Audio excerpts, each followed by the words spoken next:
செல்வங்கள் முஸ்லிம் மகளிர் கல்லூரியிலிருந்து வருகை தந்திருக்கின்றார்கள். அடுத்ததாக ஒரு மாணவி வருகை தந்திருக்கின்றார். அந்த மாணவியை யார் என்று பார்ப்போம். வணக்கம். வணக்கம். வணக்கம். உங்களோட பேர் என்னம்மா? எனது பேர் ஃபாத்திமா இஸ்மத். ஃபாத்திமா இஸ்மத், முஸ்லிம் மகளிர் கல்லூரி. நீங்க என்ன தரம் படிக்கிறீங்க? தற்போது கல்வி பொதுத்தராதர சாதாரண தர பரீட்சையை நிறைவேற்றிவிட்டு அதன் பெறுபேறுகள் வரும் வரை காத்திருக்கிறேன். கட்டாயம் நீங்கள் 9 எடுக்கிற ஒரு மாணவி என நான் அறிந்தேன். கட்டாயம் 9 எடுத்து உங்களுடைய பாடசாலைக்கு பெருமை சேர்ப்பீர்கள்.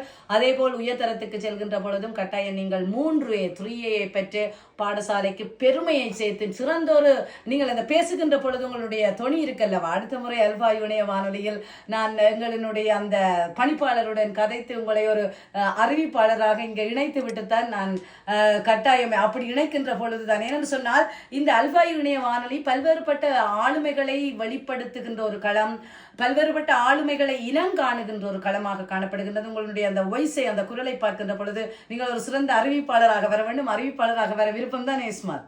நிச்சயமாக. கட்டாயம் உங்களுக்கு நான் இந்த இடத்தை நான் கட்டாயம் உங்களுக்கு எடுத்து தருவேன். இன்று என்ன அல்பா யுனைய வானொலிக்கு கொண்டு வந்திருக்கீங்க? இன்று நான் என்ன கொண்டு வர வேண்டும் என்று தெரியாமல் தடமாறிக்கொண்டு தான் வந்தேன். இருந்தாலும் இன்று நான் கொண்டு வந்தேன் பாரதியார் கண்ட ஒரு புதுமை பெண். பாரதியார் கண்ட புதுமை பெண், அது நீங்களா தான் இருக்க வேண்டும். பாரதியார் கண்ட புதுமை பெண்கள் நிறைவே இருப்பார்கள். ஆனால் கொழும்பு முஸ்லிம் மகளிர் கண்ட ஒரு புதுமை பெண் என்றால் அதுதான் கொழும்பு முஸ்லிம் மகளிர் கல்லூரியில் பல மாதங்களாக கடமை புரிந்து இன்று நேற்றைய தினம் கொழும்பு முஸ்லிம் மகளிர் கல்லூரியில் இருந்து இடமாற்றம் பெற்று சென்ற கொழும்பு முஸ்லிம் மகளிர் கல்லூரியின் உதவி அதிபர் செல்வி சந்திரிகா அம்மையார் அவர்கள் தான் கொழும்பு முஸ்லிம் மகளிர் கண்ட புதுமை பெண் என்றால் அது மிகையாகாது. அது நீங்கள் தான் என்பதை பெருமிதத்துடன் இங்கே தெரிவித்துக் நன்றி. உண்மையில் எனக்கும் அந்த பாடசாலையை விட்டு செல்வது மிக மிக கவலையாக இருக்கின்றது. ஏனென்று சொன்னால் அது ஒரு பல்வேறுபட்ட பல்வகமையுள்ள கலாச்சாரம் கொண்ட அந்த பாடசாலை. நான் சிறு வயதிலிருந்து படித்த பொழுது மற்றவரை மதிக்க வேண்டும், மற்றவருடைய கலாச்சாரங்களை மதிக்க வேண்டும், பண்பாடுகளை மதிக்க வேண்டும் என்பதை கண்கூடாக கண்ட பாடசாலை எனது வாழ்க்கையில். நான் ஒரு என்னென்று சொல்கிறேன், SLTES ஒரு அதிகாரியாக செல்ல இருப்பதனால் அந்த பாடசாலையில் இருந்து நான் நேற்றைய தினம் விடைபெறுகின்றேன். ஆனால் உள்ளத்தின் ஆழத்தில் இருந்து நான் அந்த பாடசாலையிலிருந்து விடைபெற மாட்டேன், எமது மனதிலிருந்து விடைபெற மாட்டேன். இன்று பாரதியார் கண்ட புதுமை பெண்ணை பற்றி நீங்கள் எமது அல்பா யுனைய வானொலியில் நீங்கள் கூறலாம். பரணி போற்றும் தேன்மொழியாம் பாசம் மிகுந்த தமிழ் மொழியை நேசம் மறவா தாய்மொழியாய் சுவாசிக்க வித்திட்ட ஆசிரியையே, உம்மை வாழ்த்தியே துவங்குகிறேன் என் உரையை. தாய்மொழியாம் தமிழ் மொழியை நீங்கள் நித்தமும் நேசித்து சித்தமாய் எமக்களித்து தமிழ் மொழிக்கே எம்மை வார்த்தெடுத்தீர்கள். நீங்கள் வார்த்து மிஞ்சிய வார்த்தைகளை நான் கோர்த்து வந்தேன் உங்கள் புகழ் பாட. இலக்கியம் என்ற பொறுப்பாசிரியராய், விவாதக் கழக பேராசிரியராய், மாணவர் ஒழுக்கத்திலோ கருத்தாசிரியராய், மாண்புமிகு இனிமை தமிழாசிரியராய், அவதாரங்கள் பலையெடுத்து எம் அறிவு தாகத்தை தீர்த்து அதிகாரங்கள் பல செலுத்தி எம்மை ஒழுக்கத்திலும் ஓங்க வைத்தீர்கள்.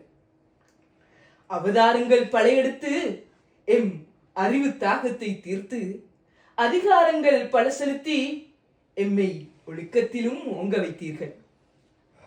கல்லூரி மண்ணின் கண்மணிகள் கல்வியில் வளம் பெற வேண்டுமென, கல்லூரி மண்ணின் கண்மணிகள் கல்வியில் வளம் பெற வேண்டுமென கடிகார முட்களுக்கு நிகராக ஓய்வில்லாமல் நீங்கள் உழைத்தீர்கள். நீங்கள் விதைத்த விதை கொன்று தளிர் விட்டு எழு முன்னே எமை பிரிந்து நீங்கள் செல்லும் துயர் மிகுந்த தினம் என்று. நீங்கள் விதைத்த விதை கொன்று தளிர் விட்டு எழு முன்னே எமை பிரிந்து நீங்கள் செல்லும் துயர் மிகுந்த தினம் என்று. தமிழுக்கு என்னை வார்த்தெடுத்து காற்றினேலே என் குரலை கலந்துவிட்டு செல்லமாய் எம்முடனே பழகிவிட்டு இன்று எமை பிரிந்து வெகு தூரம் செல்கிறீர்களே. 10 மாதம் சுமந்து பிரசவ வழியில் துவண்டு பெற்ற பிள்ளையை மறுகணம் பிரிந்து இறக்கும் தாய் போல 10 மாதம் சுமந்து பிரசவ வழியில் துவண்டு பெற்ற பிள்ளையை மறுகணம் பிரிந்து இறக்கும் தாய் போல நீங்கள் எம்மை பிரிந்து செல்கிறீர்கள். பிறந்த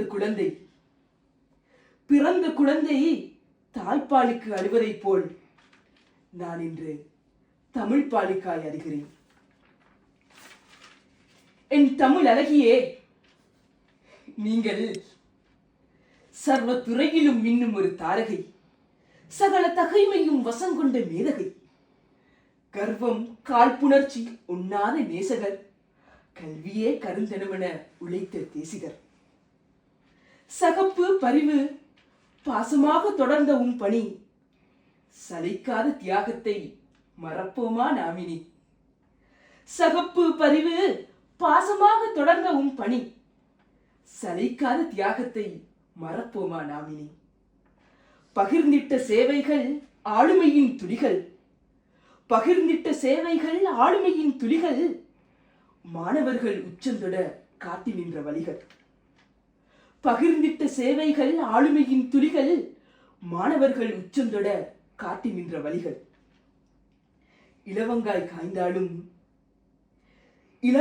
காய்ந்தாலும் தலையணைக்கு பஞ்சு தருவது மாதிரி, நீங்கள் எம்மை விட்டு வெகு தூரம் சென்றாலும் உம் நினைவலைகள் என் இதயம் ஓயும் வரைக்கும் அதிர்ந்து கொண்டே இருக்கும். நன்றி.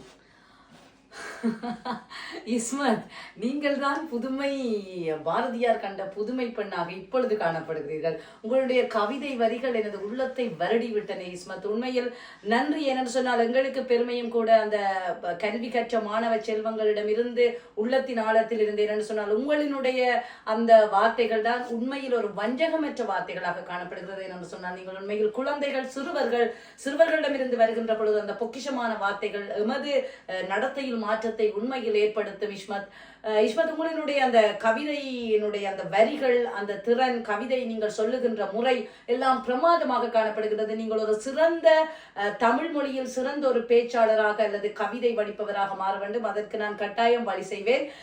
அடுத்த முறை நீங்கள் கவியரங்குக்கு பங்கு பெற்றுவதற்கு தமிழ் சங்கத்தில் நிறைய நிகழ்ச்சிகள் சென்று கொண்டிருக்கின்றது, அல்பா யூனிய வானொலி மாதிரி.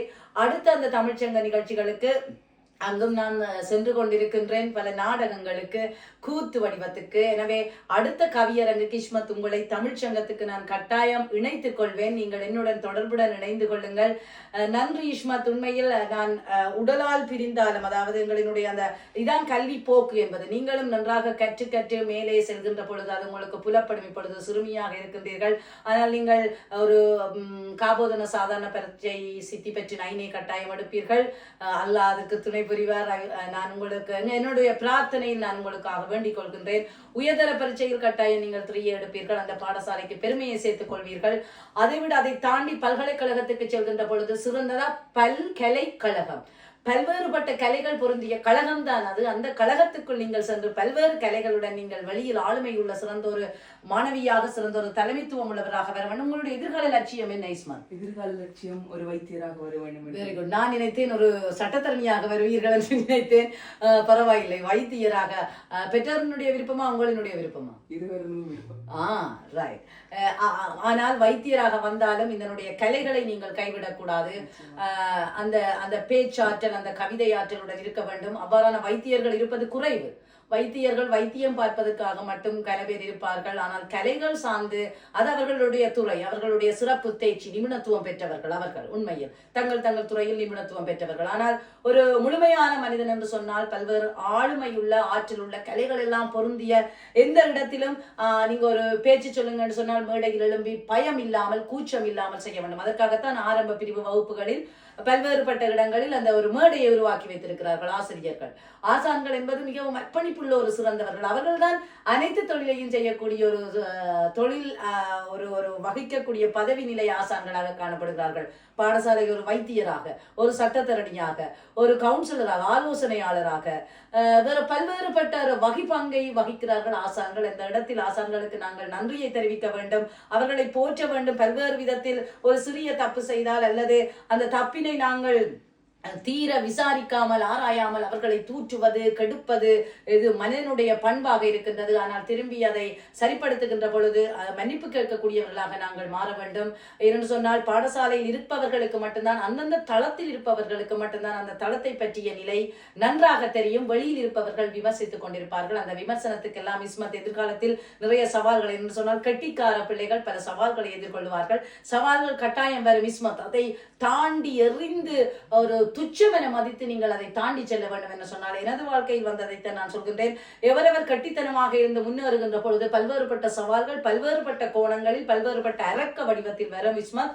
அதனால் நீங்கள் உங்களை தக்க வைத்துக் கொண்டு அந்த சவால்களை முறியடித்துக் கொண்டு உங்களுடைய எல்லையை நீங்கள் கட்டாயம் அடைய வேண்டும். கலைகளை கைவிட்டு விடாதீர்கள். தமிழ் சங்கத்துக்கும் அல்பா யூனிய வானொலிக்கும் உங்களை கட்டாயம் நான் நினைத்துக் கொள்வேன். இந்த தருணத்தில் நான் உங்களுக்காக வாழ்த்து கூறுகின்றேன் என்று சொன்னால், உங்களுடைய அந்த தொனி, உங்களுடைய அந்த கவிதை வடிப்பு கவியரங்குக்கு மிகச் சிறப்பு. இது இந்தியாவுக்கு செல்ல வேண்டும் என்றால் உங்களுடைய பெற்றோருடன் கதைத்து அங்க ஒரு அந்த நிகழ்ச்சி போகின்றது தானே, தமிழ் அரங்கோ தமிழ் அலையோ என்னொன்று, அதுக்கு நீங்கள் கட்டாயம் செல்ல வேண்டும்.